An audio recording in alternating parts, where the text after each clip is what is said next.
Magandang araw. Araw-araw na lang may disgrasya kasi hindi sila umiingat.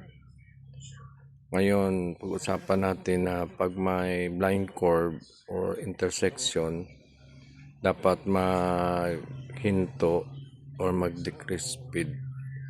Kasi para pag pagrating mo doon sa dulo, makontrol mo ang sasakyan mo.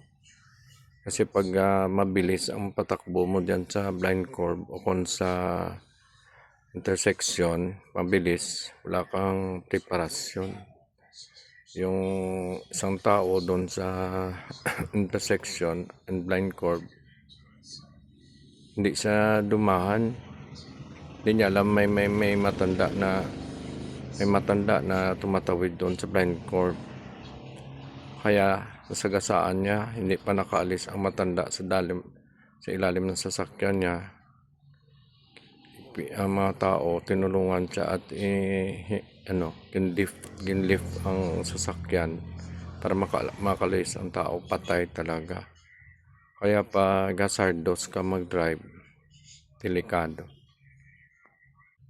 So pagka nasa blind curve ka, pwede ka rin busina, you blow your horn para ma-alert mo dyan ang mga kung ano-ano dyan. Tapos kung gabi may headlight ka, yun kasi pag wala ka headlight hindi nila alam na may dyan ka, tapos you can signal your horn or blow your horn. Marami sa atin pa rin ang hindi alam na mag-decrease speed sa intersection or blind curve kasi hindi mo alam yan eh. You should anticipate bala. Hindi mo alam yan, baka meron, baka may no? Maraming namamatay sa blind curve kasi hindi nila alam. Siguro ang quality of education eh.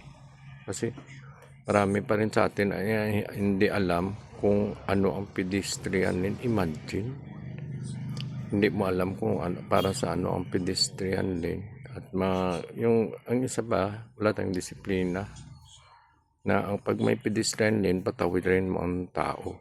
Kaya delikado ang mga tao sa highway kasi yung ugali natin ba, no? Tayo mga Pinoy, buti lang kung mga edukado dyan, marunong eh. Pero interview nyo yung mga tricycle driver, maraming hindi alam kung para sa ano ang pedestrian lane. Imagine. So that is the quality of Pinoy. Hindi ang quality of education nila low level.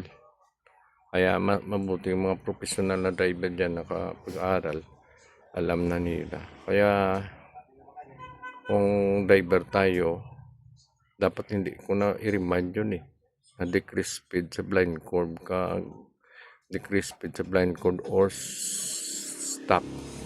Kasi pag hindi ka mag-decrease sa blind curve ng pag may eventualities na hindi maganda, hindi ka maka-prepare.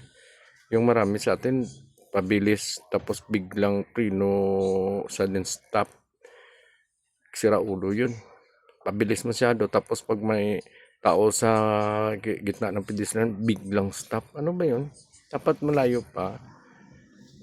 Parang hinaharas mo yung tao sa pedestrian eh. Sira ulo ka eh. Kaya hindi ka lang magalit pa, sira ulo ka kung ganun ka mag-drive. It's time na magbago ng attitude. Kasi ang driving, it's a matter of life and death. Concern yun ang life.